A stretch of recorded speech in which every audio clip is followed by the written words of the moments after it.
కోయ ఎల్లమ్మ తల్లి జ్యోతిష్యాలయం.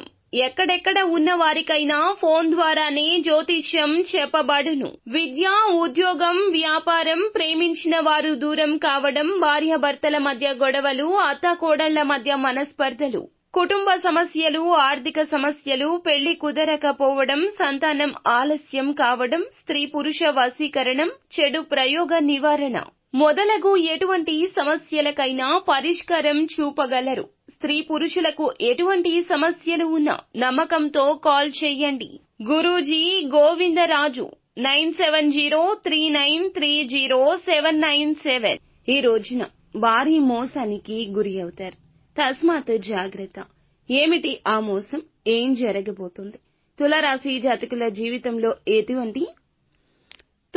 జాతకుల జీవితంలో ఎటువంటి మార్పులు కలగబోతున్నాయి తదితర అన్ని వివరాలు వీడియోలో చూసి తెలుసుకుందాము.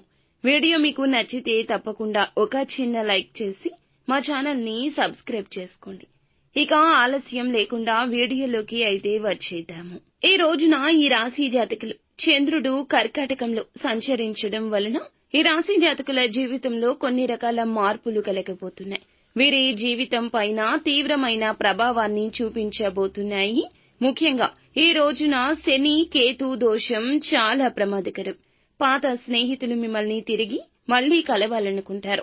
సామాజిక మాధ్యమాల్లో కొత్త పరిచయాలు వేగంగా పెరుగుతాయి. లాభదాయకమైన ఆఫర్లు, గుప్త సంబంధాల పేరుతో ప్రలోభాలు వస్తాయి. అదృష్టాన్ని మార్చే అవకాశం అనే ఈ యొక్క అవకాశం ప్రతి నిత్యము కూడా వినిపిస్తోంది. కానీ శత్రువులు దగ్గర ఉన్నారంటూ గ్రహించలేకపోతారు. భావోద్వేగంగా బలహీనంగా ఉంటారు. ఎవరినైనా సులభంగా నమ్మే ధోరణి పెరుగుతుంది. స్నేహితుల భారపు మాటలు ఈ రోజున నిజమని భావించి కొంత అనాసక్తి వస్తుంది. కొందరు పెద్ద మనుషుల్ని నమ్మి మోసానికి గురి అవుతారు. ఇది ఏ మాత్రమూ కూడా సాధారణ పరిస్థితి కానే కాదు. ఒక మోసపూరిత యంత్రాంగం మీ మీద నమ్మకాన్ని పెంచి ఆ పైన దోచుకునే యత్నం చేస్తుంది. ఒక ఆన్లైన్ ఫ్రెండ్ దగ్గర కావచ్చు, ఆఫీసులో లేదా బిజినెస్ లో దయ చూపుతూ దూరంగా ఉన్నా సరే బాగా దగ్గరగా ఫీల్ అవ్వాలనిపిస్తుంది. వారి యొక్క దయ నటన అని మాత్రం మీరు గుర్తుంచుకోండి. మిమ్మల్ని మునగ చెట్టు ఎక్కించి కిందకి తోసేస్తారు.